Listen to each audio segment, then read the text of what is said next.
Nasir electronics mobile shoppe furniture व e bike centre Salgare घेऊन उन्हाळी गुढीपाडवा धमाका इलिको कंपनीची ई बाईक सर्वात स्वस्त एकदम जबरदस्त फक्त 39,500 पासून पुढे कोणत्याही कंपनीची जुनी ई बाईक द्या नवीन ई बाईक घ्या एक्सचेंज ऑफर बजाज फायनान्सच्या साहाय्याने 0% व्याजदर कोणत्याही वस्तू खरेदीवर लकी ड्रॉ कुपन आमच्या शाखा क्रमांक 1 पोस्ट ऑफिस समोर सलगरे शाखा क्रमांक 2 हिरा हॉटेल चौक मिरज शाखा क्रमांक 3 देशिंग कॉर्नर कवठे महांकाळ शाखा क्रमांक 4 नायरा पेट्रोल पंप समोर हल्याळ रोड आथनी।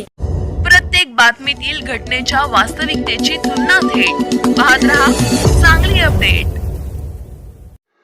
जिल्ह्यातील 17 पोलीस ठाण्याच्या हद्दीत 65 गुन्ह्यातील अंमली पदार्थावर कारवाई करत पकडलेला 1021 ग्रॅम वजनाचा गांजा आणि 276 ग्रॅम कोकेन असा एकूण 2 कोटी 15 लाखांचे अंमली पदार्थ पेटवून नाश करण्यात आला।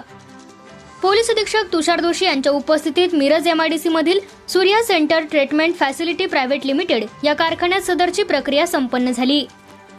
जिल्हा पोलीस दलातील वेगवेगळ्या 17 पोलीस ठाणेकडील NDPS ऍक्ट प्रमाणे लागवड, वाहतूक, विक्री, सेवन अशा वेगवेगळ्या दाखल असलेल्या गुन्ह्यातील सन 1996 पासून ते सन 2025 पर्यंतचा मुद्देमाल हा गोडाऊन मध्ये जमा करण्यात आलेला होता। पोलीस अधीक्षक तुषार दोशी यांनी स्थानिक गुन्हे अन्वेषण शाखेत सदरचा मुद्देमाल हा कायदेशीर प्रक्रिया पूर्ण करून नष्ट करण्याचे आदेश दिले होते। त्यानुसार स्थानिक गुन्हे अन्वेषण पथकातील संकेत मगदूम, सोमनाथ पतंगे, पोलीस ठाणेकडील कारकून यांनी न्यायालयात पाठपुरावा करून वेगवेगळ्या 17 पोलीस ठाणेकडील 65 गुन्ह्यातील मुद्देमाल नाश करण्याबाबत आदेश घेतले।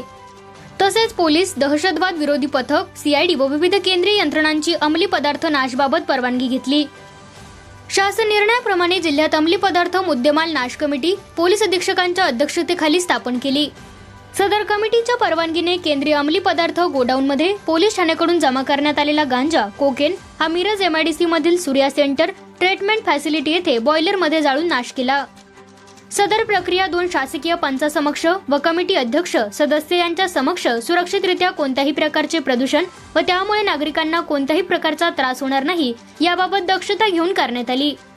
यावेळी आरोग्य यंत्रणा तसेच अग्निशमन दल, रासायनिक विश्लेषक, महाराष्ट्र प्रदूषण नियंत्रण मंडळ विभाग उपस्थित होते।